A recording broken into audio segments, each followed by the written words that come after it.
Hello and welcome everybody to the WCS Europe Premier League Season 2, Day 2. I'm of course Apollo, joined by Kalaris, and today is a special day. It certainly is, because we now have a new sponsor. Welcome to Roccat. A big thank you for them for supporting esports. They've already sponsored things such as Home Story Cup and Dumaga, which sadly is not in Season 3 right now, but big thank you to Roccat, and you can check out them at facebook.com/Roccat.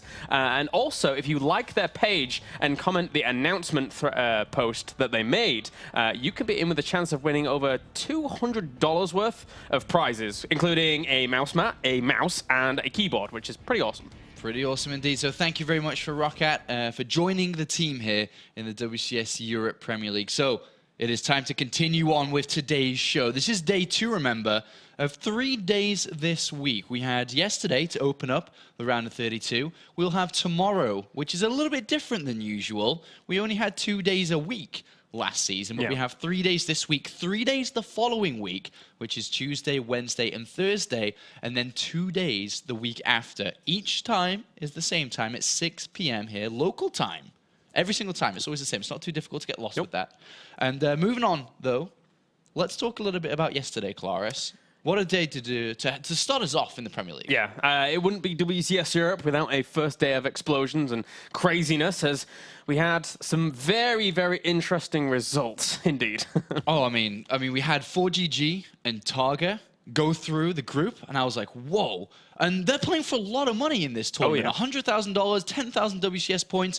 And a player that really wanted the money, the points, most importantly the points, was Naniwa, who was in 3rd place. And then we, I mean, that's a big surprise, right? Of course. 3rd place? It was amazing to see Targa's adaptation in those series as well. From the very first series to then being able to defeat Naniwa in that final one. And Naniwa now out of Premier League, falls down to Challenger. He has to make those points up somewhere else if he wants to go to BlizzCon, be it in Intel Extreme Masters New York, be it if he goes to DreamHack Bucharest. That's right. So that's right. 2 Tier 1 tournaments left this year for him to grab onto. And in last place, we had Todd, which was a little bit sad, of course. Did attempt 2 times in a row to do well in the Premier League, unfortunately fallen a little bit short. But congratulations goes over to 4GG and Targa, who will make it to the round of 16 to play live from the Cologne studios. Targa, the special boy in Group A. But now, let's focus a little bit on today's group, which is Group B in the WCS Europe Premier League. And we have some fantastic players here, 4 great players, and I'd say one of the most all-round groups that we have here in the WCS. Yeah, very balanced indeed. And we can take a look at those players now. We start things off with duckdeok, Happy, Sase, and TLO. Very strong rounded group of players. I mean, let's talk about the players from left to right here. With duckdeok, of course, the European champion from last season, is playing today to defend his title. Well, let's just say he's... let's imagine a world where StarCraft players had belts, like in the WWE back in the day, or WWF back then it was. But unfortunately, that's not what he has. He's got a StarCraft 2 trophy. And he's here to defend it in the Season 3. But he has 3 contenders here in the likes of Happy, first of all. He certainly does. Happy's been one of the most consistent players in Premier League, I want to say, thus far in WCS Europe, having finished pretty highly in Season 1, but in Season 2, not really attaining the same heights, but still claiming spots here. Instantly, as he fell down into Challenger, bang, 1 series goes straight back up into Premier, because that is where he always has to be. WCS Europe, he's proved himself as one of Europe's strongest, but can he prove it once again here today? The thing with Happy is that there's always so much hype around this guy. He came into the WCS Season 1 as the player to win it all. And every pro player was saying that it was going to be Happy because he was winning everything online. He was top 2 of the Grandmaster ladder with Lucifer always. They were the top 2 Terran players. But he just hasn't put the performance out there in the season so far. As you mentioned, got top 8 in Season 1, which is a good start, but fell short, round of 16 in Season 2, which is really short for him. But we'll see how well he can perform in Season 3. But another player, as we can see coming up next, who does need, likewise, to put performances out there in the WCS. Oh, yeah. It's weird. Sase is off in his own little corner of the world right now. For a lot of people, he's in Taiwan and just trying to play things out there. He's been playing in the TESL for a long time as well, and not performing too badly there. But aside from that, you don't see him too many other places. I believe he went to DreamHack Stockholm and maybe he went to MLG. But aside from that, not too many appearances of Sase, and he's been in Challenger League for the past season, so really has to make a mark here. He's played 2 seasons in Challenger League, getting knocked out in the round of 32 in Premier League, having to play in Challenger straight away, and then he didn't even make it out of Challenger. He got stuck in Challenger League to play in Season 2, but he's now finally back to where he begun the WCS. Only ranked 51, as you can see, has got a long way to make it back to the top of where he was through a lot of 2012. But the big spotlight alongside duckdeok in this group is this last player, TLO. As you've previously mentioned during the day, he has the world of weight on his shoulders here. I mean, TLO, he carries a lot of the hopes of foreigners across the world right now. He's one player that has the opportunity to gain enough points to then move towards BlizzCon. If he performs well today and throughout the season, there's a very good shot. There's a very good shot. He's only a couple of 100 points outside of the top 16 currently. He's sitting at 2,025 points. To get into the top 16, it's roughly 2,400. Yeah. Only, just about 400 points to get in there, which he would need to obtain with a top 8 finish minimum. To make sure he stays in there, he has to go to the season finals. He needs to represent Europe and go to Season 3 finals. And that begins right here in the round of 32 in Group B. And those are our 4 players that we have today. And what a great 4 players they are. Fantastic group. Well, let's find out who do they play against and how the bracket works out. Well, our first match of the day will be duckdeok versus TLO, and then we shall have Happy versus Sase. Dual tournament format, just like you all know. Here, as winners, will play winners in that top spot to claim that first spot in the round of 16. And then losers will play losers in the lower bracket, determine who is the first player to fall out of Premier League going into Challenger. And then the winner of that does advance on to play against the loser of that upper bracket to see who gets that second round of 16 spot. So those 2 players that we talked about, which are key focus points of today's group, go up against each other to begin Group B. TLO will face off against the European champion duckdeok. But bear in mind, and I'll say this now and get it out the way, duckdeok will play from Korea just like he did in the round of 32 last season. We saw an interesting style. Yeah. Hence the word interesting style from duckdeok last season. And we'll see what he can do here. But this really gives TLO a bit of an edge coming in. Despite duckdeok being the European champion, despite him being that guy that had such an amazing run through Stefano, Naniwa, Grubby, Lucifron, all these top players in Season 2, he now is in the round of 32. And are we going to see another upset? Day 1, Naniwa was knocked out. Can we have the European champion knocked out in Day 2?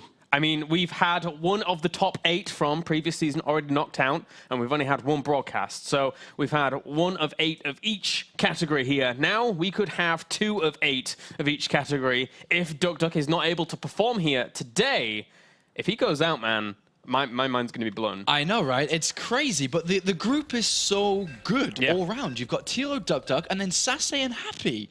And also, you'd be kind of surprised if Happy didn't make it to another round of 16. Yep. You'd surprised, considering the name that Sase has and the power he has behind that name, that he wouldn't make it to the round of 16. That's what makes this group so difficult, because it's very hard to predict which player is going to make it through. And to start us off, European champion of Season 2, who had a bit of a weaker performance at the season finals, but considering his group, Naniwa and Tasia he had to play against, Naniwa finally getting his revenge, and Tasia just on form at the moment this summer. Yeah. It was a very difficult group to advance from. But here's his chance to kind of re-establish his name, just to make sure, hey guys, I know you may have had a bit of doubt at me at the Season 2 finals, but don't worry, I can win back-to-back. And imagine if he did win back-to-back. There'd be a lot of quackers in the WCS studios. That certainly would be. My question here in this group is who is going to get quacked? Because I'm imagining and I'm anticipating a lot of aggression here from duckdeok, as we saw in the round of 32 last season. So let's jump into game number 1, guys, to find out if TLO can defeat the champion of Season 2, as we have spawning up to the top left-hand corner here, representing MVP in Korea. He is duckdeok, Season 2 champion. And spawning down to the bottom right-hand corner, our German representative, as well as representing Team Liquid, he is TLO. All right, so the big focus point here, and I spoke a little bit to TLO earlier on, actually. I had the chance to speak to him. We are friends. Not saying that I'm not friends with duckdeok, but he doesn't speak very good English, and it is a little bit difficult to communicate with him, unless he's drunk. And then it's a different story. But TLO, I'll be honest again. I like to be honest with you guys at home and with you, Clara. So I don't like to lie to you. Thanks. TLO said he was very nervous coming to today's group, more so than he's been for a very long time, because he realizes the weight that's on his shoulders. Yeah. And that weight is that he could be the one. He could be the only player that isn't Korean to play at BlizzCon. But before we talk about that, we have a 12 Forge coming down from duckdeok. TLO in his history and his past has gone for hatchery first a lot. Spawn and pull is the option. And he's sending his Overlord around where the cannon rush could potentially happen. But this early Forge, this hurts his economy, man. It's looking like a cannon rush. Yeah, it certainly is doing. So duckdeok here from the very get-go, kind of as we were expecting, looking for opportunities very, very quickly to try and punish his opponent. But TLO's giving in none of that. And I think that's an extremely strong decision by TLO. And I think it's a stronger decision for duckdeok not to do it in the first place, too. Because that's a 12 Forge, guys. That's not a 12 Forge expand. It will be, but that's not what his original plan was, because if that was a hatchery first, he was cannon rushing 100%. But upon seeing spawn and pull, he's like, I can't do it. So unfortunately for duckdeok, through his build and strategy choice here to open up game number 1, he has slowed himself down. This could have been Nexus first. That Nexus could have been almost completed by now. Yeah.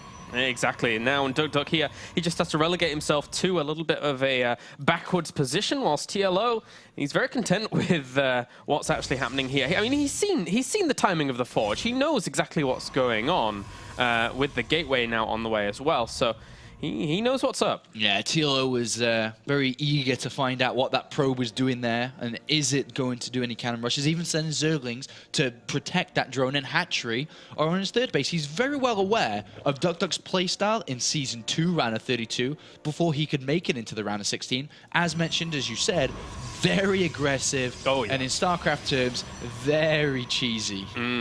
Or special tactics, depending on who you are. Or he pulled... Yeah, I mean, you could look at it that way. You could say he's got a lot of special tactics. He's got a lot of special builds to trick his opponents. Why I was going to get really angry at us one day, man. But anyway, TLO now sending his Zerglings around, looking for pylons, and, well, he hasn't really found any, because duckdeok hasn't had the opportunity to do so. He's getting a cybernetics core in that wall as well. I actually really like the wall of duckdeok. It's very, very neat, very precise, but everything's being kept an eye on by these overlords for TLO. Yeah, I mean, he's going to be on full patrol of the natural gases. The natural gas is one of the biggest indicators if there's going to be any aggression from a Protoss player. If you don't take the gases, you're not teching up, you're not spending your gas, which means you have a lot of minerals in the bank, because the longer the game goes on, the more probes you have, the more money you're going to bring in. And if the gases aren't taken, where are the money? Where's that money? Where's the minerals? Is it a third Nexus coming down, which the Overlord can go check? Or is it a bunch of gateways? And that's what TLO eagerly going to be looking for on that natural. And that Mothership core now on the way for duckdeok, as well as Warp Gate Tech. Not really too much going on in either camp here. Just the committal to a sentry here for duckdeok to try and keep himself safe. Interestingly enough, because of the gateway positioning, I think he has to bring the sentry around from outside to get it in there. But it's minor here right now. Yeah, I mean, so far this is just a very standard setup from both players. Despite duckdeok taking a bit of a hit early on, he's going to ramp it up a little bit here with a very fast third Nexus coming down. And this will be spotted immediately because the Overlord saw the probe move out. Yeah. The Zergling sees it anyway, and now TLO's like, oh, you devil.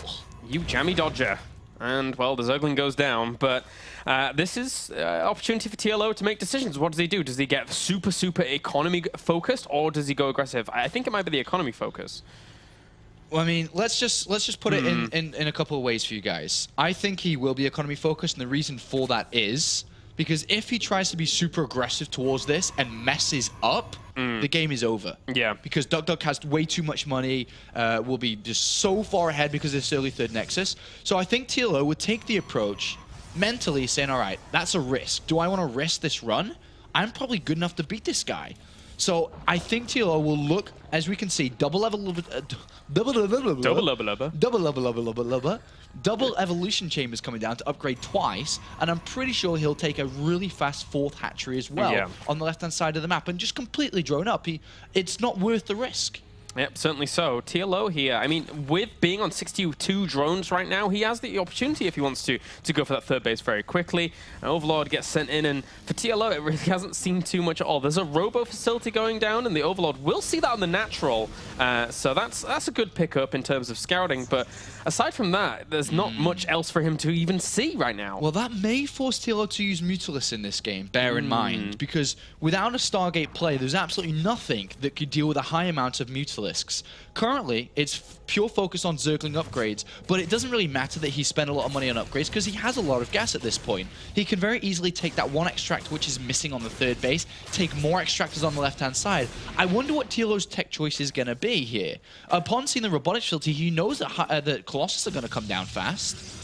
So is he going to really focus on Hydralisk, which is a composition we see so often? I don't think so. I think it's either going to be pure Zerglings up to Ultras really fast, or the Spire comes down.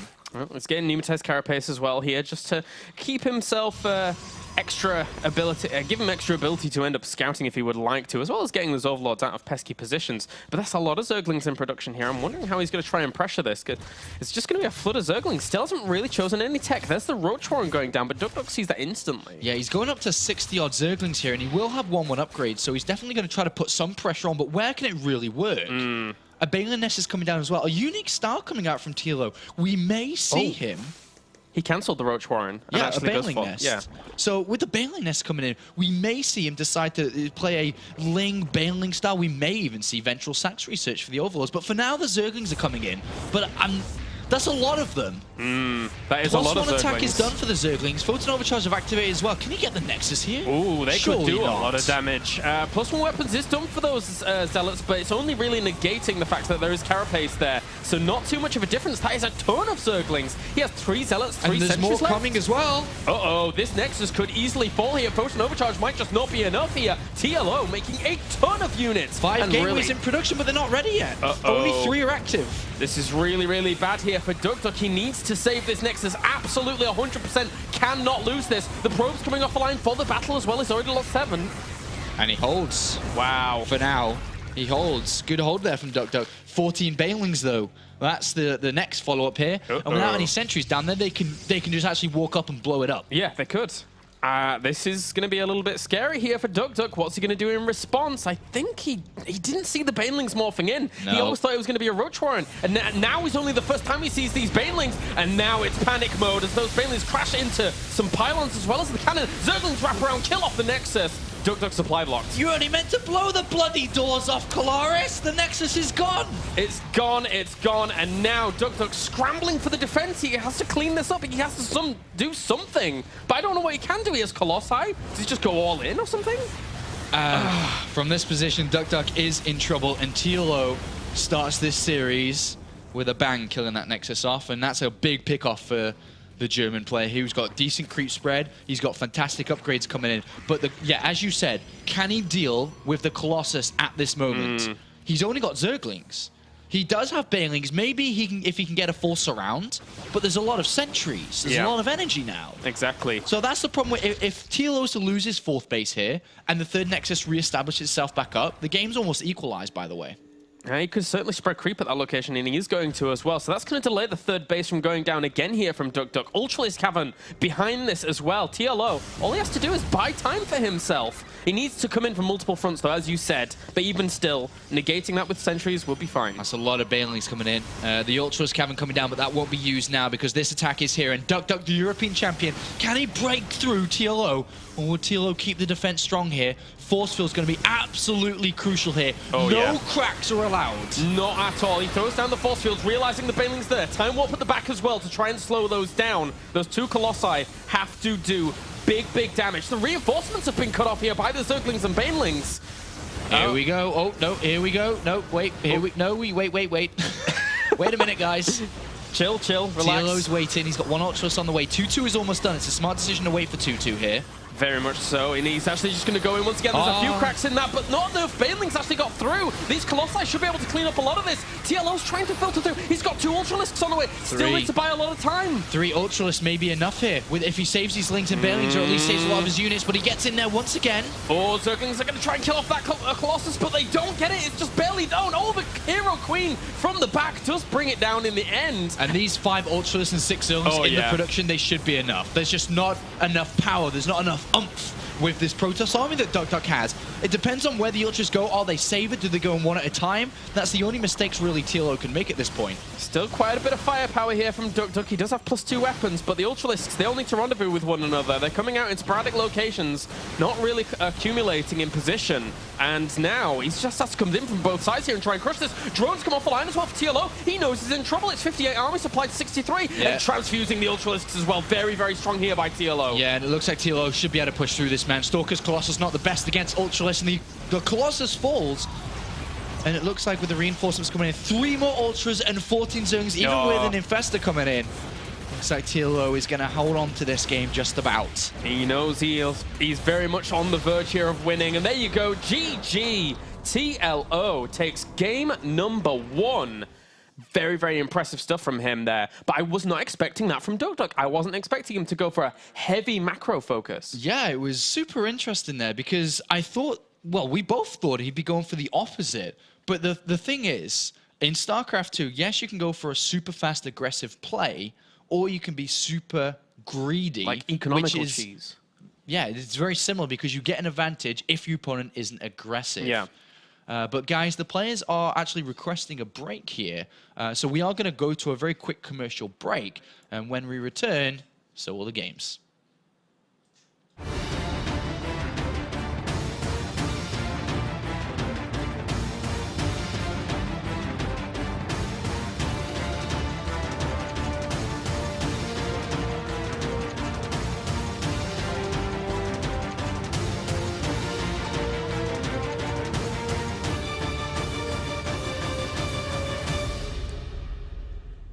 All right, welcome back, guys, as we will jump into game number 2 after our short break. Well, before, yeah, whatever. As we have Acheron Wastes as our next map here between Liquid, TLO, and duckdeok. TLO currently 1 game up, with duckdeok doing something a little bit more unconventional to what we were anticipating.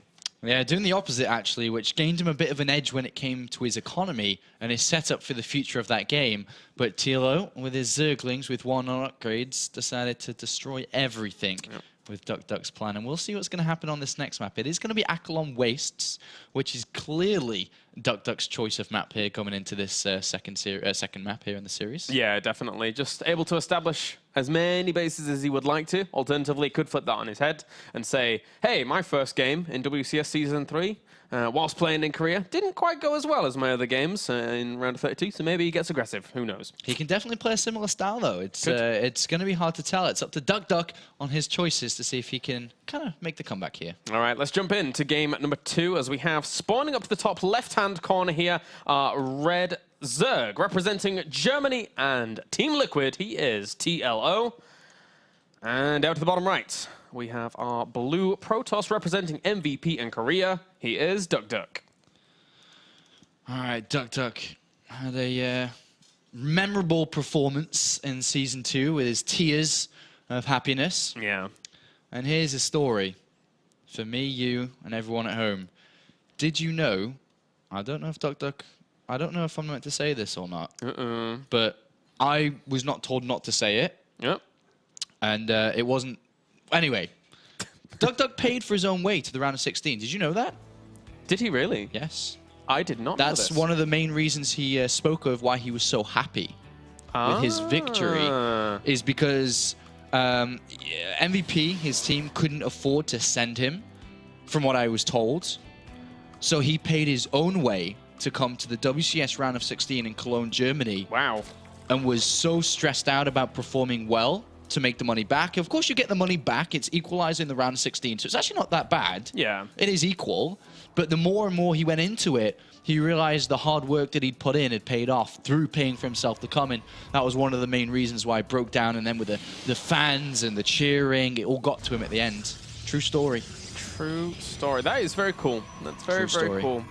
And, you know, he certainly did well for himself. Garnered himself a few extra fans as well in the process. If So- duckdeok wins this this tournament, I will lead the Quacks. You will lead the Quacks. I'll In join in. Season 3 finals, I will lead the Quacks. If he picks up that trophy again, it starts quack, quack, quack, and I will lead it. Yep. And if you want to come to the Cologne Studios to quack with me, you're welcome. Cool stuff. Come quack. Come Anyway. quack. Anyway. Imagine if Idra was here. Come quack with the grack. Oh, God. We need Idra now for the finals. We need Idra to cast and analyze the finals, man. Come quack with the grack. All right, so the game. We have duckdeok who's opened up for one Gateway Expand, one Gas, which is the riskier version of Gateway Expands.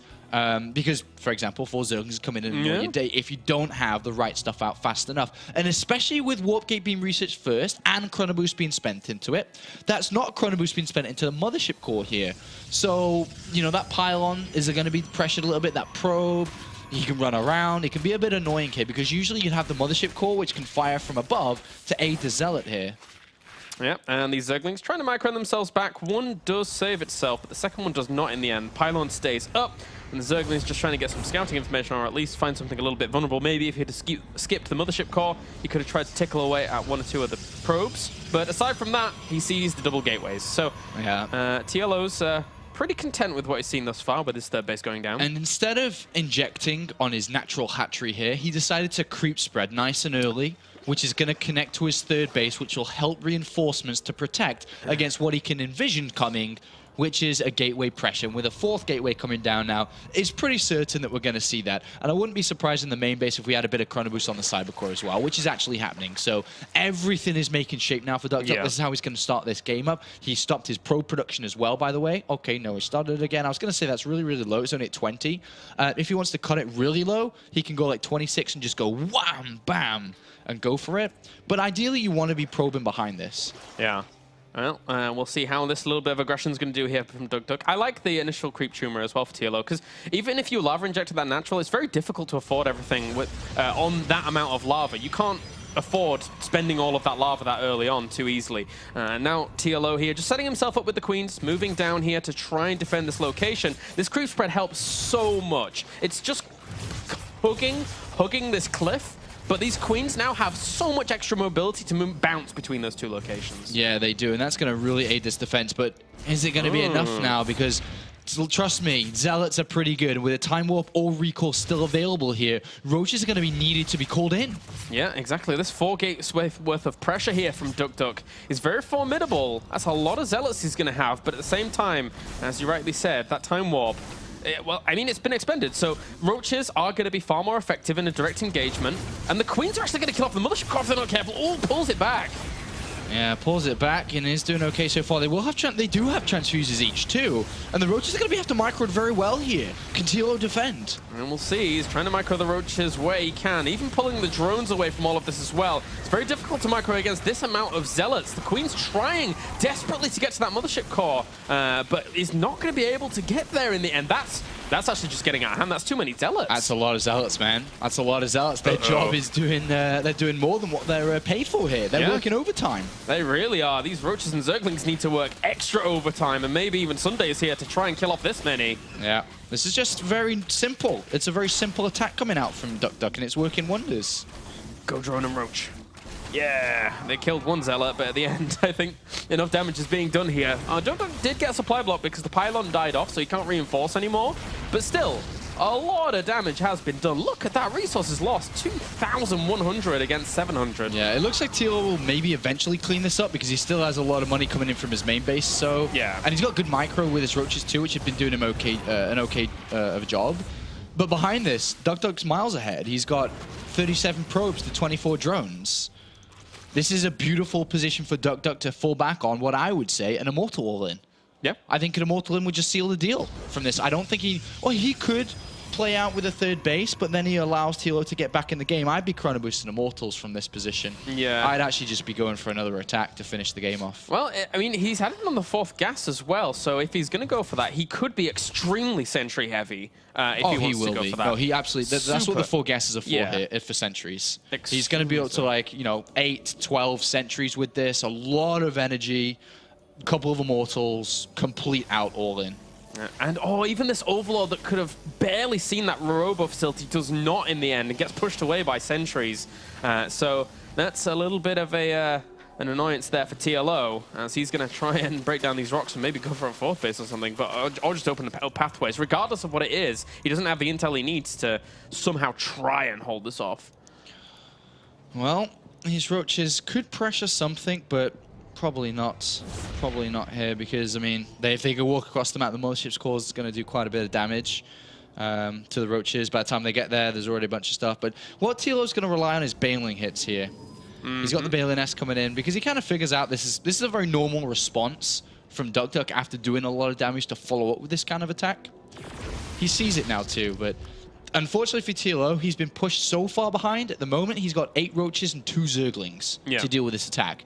The Spine Crawler, desperation, it's actually not enough here for TLO. No, I don't think so. There's a reinforcing Immortal that's just about to finish as well for duckdeok, along with a lot of Zealots warping in over the other side. And there you go, GG. TLO knows when he is done. Not allowing the engagement to happen in the end, but he knows what's up. Yeah, that was a very simple game, unfortunately. Took way too much damage from the initial set of Zealots that came in, and from there on out, it was just a downhill slide. You could never recover. It was too slippy. Too slippy. And now, game number 3. I'm not sure what map we're on, actually. I didn't see the map vetoes. I'm still hoping we have a few more of our new maps. We didn't see too much from yesterday. It was just Polar Night that really kind of worked its way in a few times. But for the most part, we've been on the previous ones. Yeah, that's right. So it'll be interesting to see some. But I think right now in the round of 32, a lot of these players here are vetoing out new maps that they haven't been able to practice on that much, and just playing on the older maps because that's what they're most comfortable on. And in between now and the round of 16, there's a good few weeks. So I think they'll start to prepare some builds, and I'm sure that the longer this season goes on, the more likely we're to see the newer maps. But right now, maybe a little bit uncomfortable for some of these players. Yeah. And Whirlwind will be our final choice of map here. So surprise, surprise, is TLO and duckdeok face off against one another. This is the map against Zergs where I've most seen a straight-up 4-gate. We've seen it from Elfie. We saw it from Wellmu against Zerg. I don't think we saw it from... Did we see it from duckdeok? Well, the thing is, on Whirlwind, a 4-gate on a 4-player map can work sometimes because not many Zerg players drone scout, first of all, against a Protoss player. They may go spawning pool first, but they don't know where their opponent's going to be. And if you get lucky or unlucky as a Zerg player, you may not even see it coming. And then by the time it's there, you don't have any speed, you don't have enough queens. It's very difficult to deal with. So it is a choice, but I don't think duckdeok will do it here. No, I don't think so either. Especially from what we've seen the past 2 games, it seems as if he wants to play a little bit more later into the game. But anyway, guys, we can jump into game number 3 to see who takes this first series of Group B here in Premier League Season 3 for Europe. As we have spawning up to the northern position are Blue Zerg representing Germany and Team Liquid. He is TLO. And down to the bottom right, we have our Red Protoss representing Korea and MVP. He is duckdeok. Duck. All right. This next, I really don't think we're going to see that kind of play. Oh, we can already see by his programming out here. He's going to play this out normal. Could go for a cannon rush. Could. The way that this map is played out, because it's 4-player, because it's quite big, you do see a lot of hatchery first plays, because a normal play from Protoss, if it's not Gateway Expand, is for a Nexus first here. So sometimes Zerg players like to run the risk, and TLO's lost tournaments on this risk, bear in mind. What tournament? It was the Asus Good Studio tournament. TLO played against Elfie in the semi-finals, I think it was, and he decided to go for this. A hatchery first, and he did it every game. And Elfie cannon rushed every game because it was like, if you're going to keep doing it, I'll keep cannon rushing you. And through TLO's stubbornness, he did like to go hatchery first a lot. But against a player like duckdeok, there's absolutely no reason to go hatchery first, but it's very common to do so, especially now, because game number 2, you were shown a Gateway Expand. It not only does hatchery first play to the map, it also plays to the way duckdeok just opened up in game number 2. Yeah, and it looks like he is going to end up doing that. I was, after, you know, looking at the position that we had there from duckdeok, I was kind of anticipating that as well. And even if he'd have gone for a cannon rush, I bet he'd have scouted clockwise, so he wouldn't have seen him for a while as well. Yeah, that would have been funny. Yeah. But with Nexus first down here, the follow-up will be the Forge. Sometimes you can get the second pylon instead of the Forge, just kind of be super greedy. But he has no idea what TLO's doing, so the Forge will follow up, then usually another pylon, then a gateway. And we should see a normal game here. The questions come in terms of what is duckdeok going to try to do to win the series in the mid-game, because in the early stages, there's nothing he can do now. It's going to be way, way too long. If he was to try to rush anything out now, he can't do it. It needs to come out the 8-minute plus mark. If he was to do something fast off this, that's 8 minutes. TLO's got 5 minutes of freedom. Unless by chance, well, yeah, that's true. I think that maybe we'll see another poke from duckdeok in terms of 3 or 4 gateways worth. He certainly could do it. Oh, it's really late though, man. With Nexus first, Forge, then Gateway, Cyberclaw comes down, and then even if you spend all your Chrono Boost in it, it still comes at like 7 minutes 30. Yeah. Really late. So if he was to do that kind of push, it is very difficult to pull off. Because TLO, as mentioned, has a lot of freedom. He's already got a gas coming in, he'll get Zergling speed straight up. It is very difficult to pull that off, unless it's not a poke, and it's a full-on drill. And then it's a bunch of gateways, like 8 gateways. If it's something like that, then maybe that could work. Yep, certainly could do, as we have now duckdeok here scouting clockwise and isn't going to see his opponent for quite a while, unfortunately for him. The Overlord does see now where duckdeok is, so TLO has full knowledge of what's going on at the front of his opponent's base for the most part. Doesn't really know too much about the main, but at this point in time, duckdeok really doesn't have that many resources to actually commit to anything, so he's going to be looking for something in a little bit further.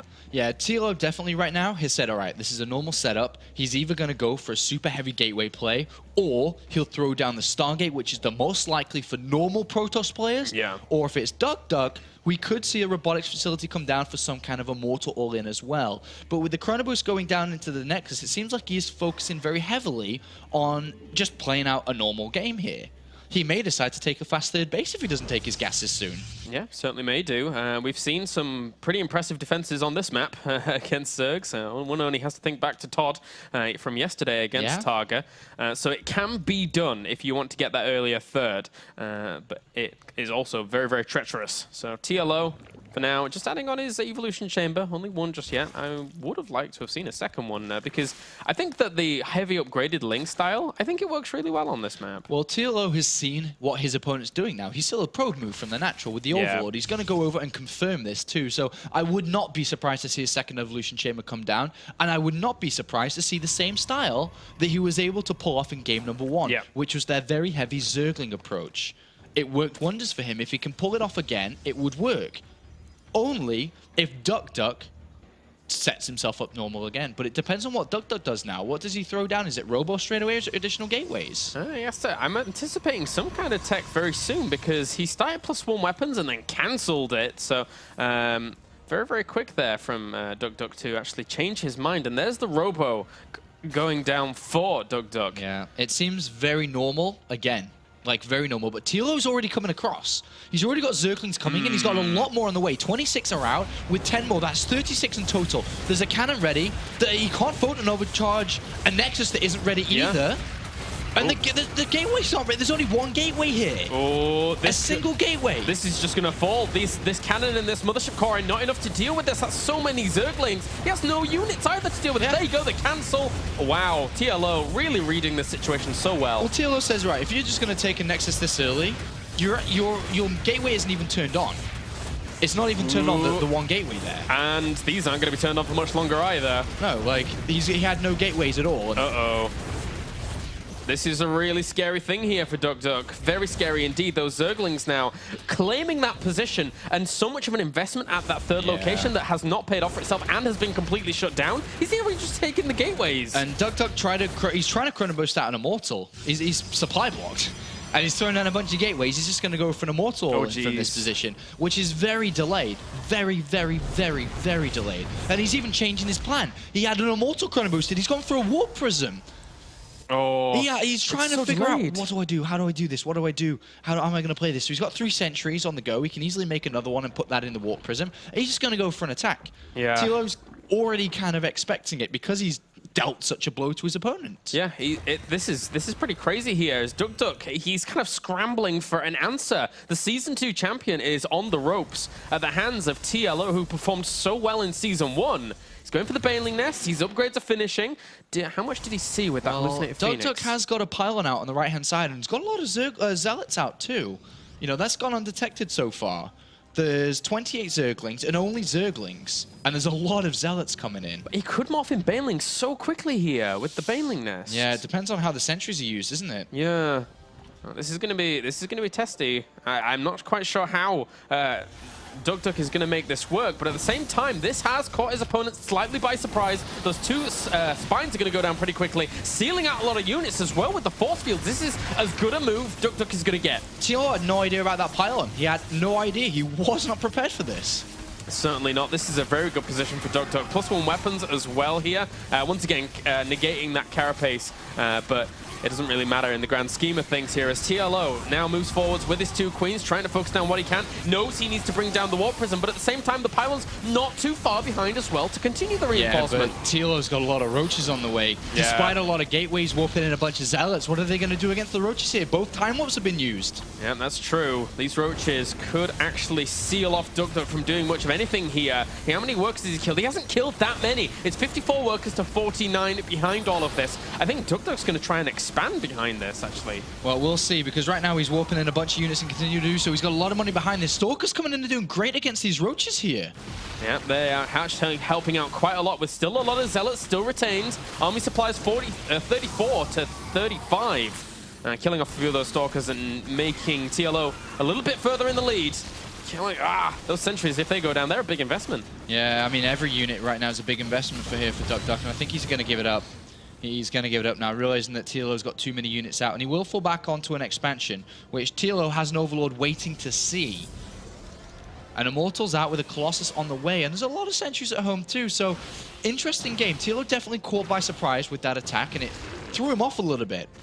But, as you said, he didn't really lose any drones there, just a lot of units trading against each other. There's so many Overlords over here. There's 5 Overlords in positions to try and scout things out for TLO. I guess they were just kind of either rallied over there or positioned them, assuming that his opponent was just going to continue that aggression and die off after that, but duckdeok's army behind this, he has a lot of sentries, so a lot of space control if an assault comes when he wants to try and take that. Oh, but he creeps it. That's annoying for duckdeok. Creeps it. He's a creeper. He's a creeper. And duckdeok's still on 1 base. He may go for a 2 base all-in with 2 Colossus here instead, if he can't take his 3rd. But I'd just like to remind everyone from the Season 2 finals, Jaedong versus MC on this map. Jaedong, similar awesome position. And MC was able to drag it out long and pull it up a really good fight and win the game. So comebacks are possible here for duckdeok, but it depends on how he's going to play this out. Does he attack and try to finish it early, or does he try to expand here? It's going to be interesting. He could actually go with 2 Colossus and do a lot of damage. Yeah, the Spire's only just now come down. Exactly. This reminds me of good old days in the early stages of StarCraft 2. I'm like, oh my god, I don't have a Spire and the Colossus are coming. Uh-oh. And it's difficult because there's a lot of sentry energy here. Yeah. This is still a very, very strong push. I guess he was just kind of faking out that 3rd location base and trying to make it look like he was trying to play this out a little bit longer. But now TLO, he's on the back foot. He's in a little bit of trouble if these 2 Colossus do damage. I think that he's in more than just a lot of trouble. More than that. There was so many sentries, so many force fields. How the hell is he ever going to touch the Colossus? And he keeps on warping in Hydras here. So he's not even going to try to use money on the Spire. So as long as the force fields are good, duckdeok could win this. Needs a good concave, but at the same time, the force fields could quite easily negate that. Great time warp, slowing down those reinforcements from the front here of TLO to try and breach this army. But at the same time, Hydras die off to the left-hand side. More are being roasted as well by these 2 Colossi, really ripping TLO apart, and duckdeok from the clutches of defeat. There you go, GG. Wow. What a fiery game number 3. Yeah, duckdeok pulling out all the stops here to make sure he can win the first game of the day and put himself in the winner's match. And congratulations to duckdeok. Not through yet, but he is in the winner's match. And a decent performance from him. Much, much better and stronger than Season 2's round 32, by the way. Yeah. That was a shaky start for him in the round of 32 in Season 2. I was anticipating with him trying to go for a macro style that TLO might actually be able to win this series. And he came close. He really did come close. But duckdeok shows his resilience and shows his mettle. Yeah, I think the one thing, despite TLO grabbing such an early lead with the Zerglings, he will watch the replay, and I'm quite sure he'll watch it, and will be like, how the hell did he get so many units out so fast? I saw the Warp Prison coming, but all of a sudden he already had 10 Zealots there. And it was because of that pylon on the right-hand side, which went undetected, unscattered. I don't even know how the probe get there myself. And I'm sure that's what TLO will be asking himself too. And that one probe, that one pylon, gave duckdeok the edge to equalize the game, and from there on out, he sealed the deal. He did indeed. All right, guys. Well, that does it for our first series. Our next series will be Happy versus Sase, and we are going to have that after a short commercial break. So don't go anywhere, guys. We'll be back in just a bit.